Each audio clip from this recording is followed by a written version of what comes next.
Okay, let's just dive right in. You know that feeling so many of us have right now? That feeling that we're living through just absolute chaos? Like, things are changing so fast, it's impossible to keep up?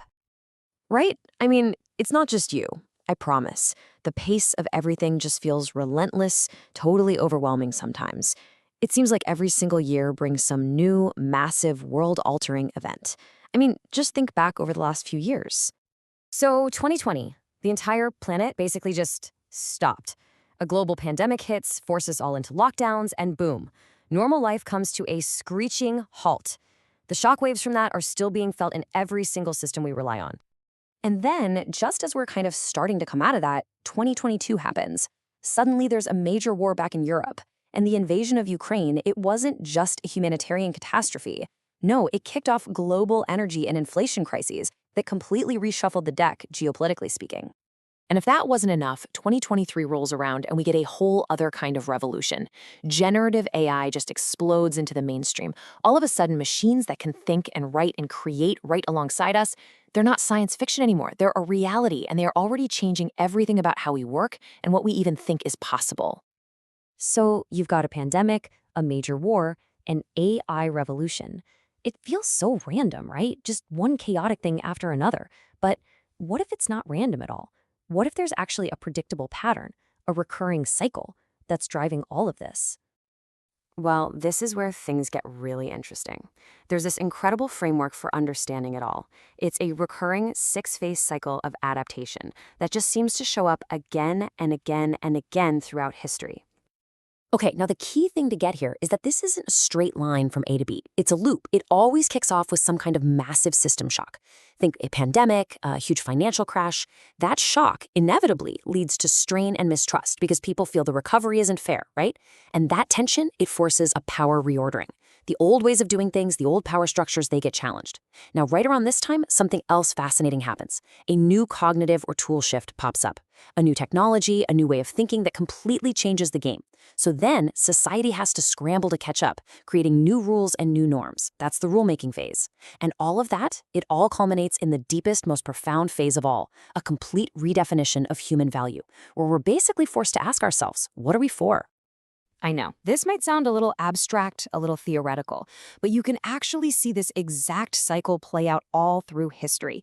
The echoes of what we're going through right now, they're everywhere. You just have to know how to listen for them. All right, let's take a big economic crisis. For example, the 2008 global financial crisis, right? It felt completely new, all about these complicated derivatives nobody understood, but really it's just an echo of the 1929 Wall Street crash. And that crash, it echoes the panic of 1837. The details change, sure, but the basic structural failure, it's the same story. And it's not just about money, not at all. The pattern gets really fascinating when you see a couple of these phases, that power reordering and the tool shift, slamming together at the exact same time. I mean, just think about this for a second. The Napoleonic Wars are raging, and right then, we discover the Rosetta Stone, which completely unlocks our understanding of the ancient world. Then you have World War II, which gives us the atomic bomb, a technology that changes everything, forever. And now, today, the war in Ukraine is happening at the exact same moment that the AI revolution is taking off. It happens over and over again.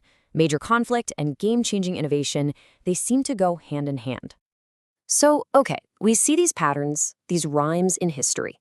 But what's the point of it all? Well, now that we've zoomed out, let's zoom right back in to the very heart of this cycle. Because it all comes down to one single incredibly profound question that every generation caught in this cycle has to face. This is it. This is the big one. The philosophical question at the core of everything. After all the shock and the strain and the new technology, society is always left asking itself, what is a human worth when power no longer needs them the same way? When the old ways we used to contribute aren't needed as much, what makes us essential anymore? And what's so wild is that the answer to that question keeps changing. For centuries, our worth was spiritual. It was about your soul, your beliefs. Then you get the age of revolutions, and suddenly it's about civic worth, your rights as a citizen. The Industrial Revolution comes along, and boom, our value is all about labor, what we can produce with our hands. And for the last century or so, it's been about our cognitive worth, our brains, our ability to think. But now with AI, even that is being thrown into question. And all of this brings us right back to where we started. You know that gut feeling that what we're living through right now is just uniquely intense? Well, guess what? Your intuition is spot on. There is something fundamentally different about this moment. So the question becomes, if these cycles of shock and redefinition are pretty much a normal part of history, why does our time feel so supercharged? Why does it feel like it's on a whole other level? Here's why. Because it's not just one of these cycles hitting its peak. What we're living through is an incredibly rare, almost unprecedented convergence. You've got the 50-year economic cycle, the 100-year geopolitical one, the 250-year revolutionary cycle, the 500-year information cycle, and the massive 1,000-year civilizational cycle. All of them are peaking right now, all at the exact same time. That's five. Five enormous historical waves, all cresting at the exact same moment. That is why everything feels so profound, so disruptive. It's an amplification of change on a scale that we have rarely, if ever, seen in human history. But here's the most important part. The pattern doesn't just explain the chaos we're in, it actually points to what comes next. See, historically, this incredibly intense phase of redefinition, it's not the end of the story. It's actually the painful but totally necessary birth of something brand new. What it leads to is a new social contract. This is that moment when society as a whole has to come together and forge brand new agreements about our rights, about our value, about our purpose. I mean, think about the creation of labor rights after the Industrial Revolution, or how citizenship was expanded after the Age of Revolutions. That's the level of fundamental change we are talking about here. So, the pattern seems pretty clear, doesn't it? All this chaos, all this questioning and redefinition, it's all just setting the stage for a new social contract. So the real question isn't if one is coming. It's what will ours be? What will be the foundational agreement that defines our value, our rights, and our purpose for the next great era?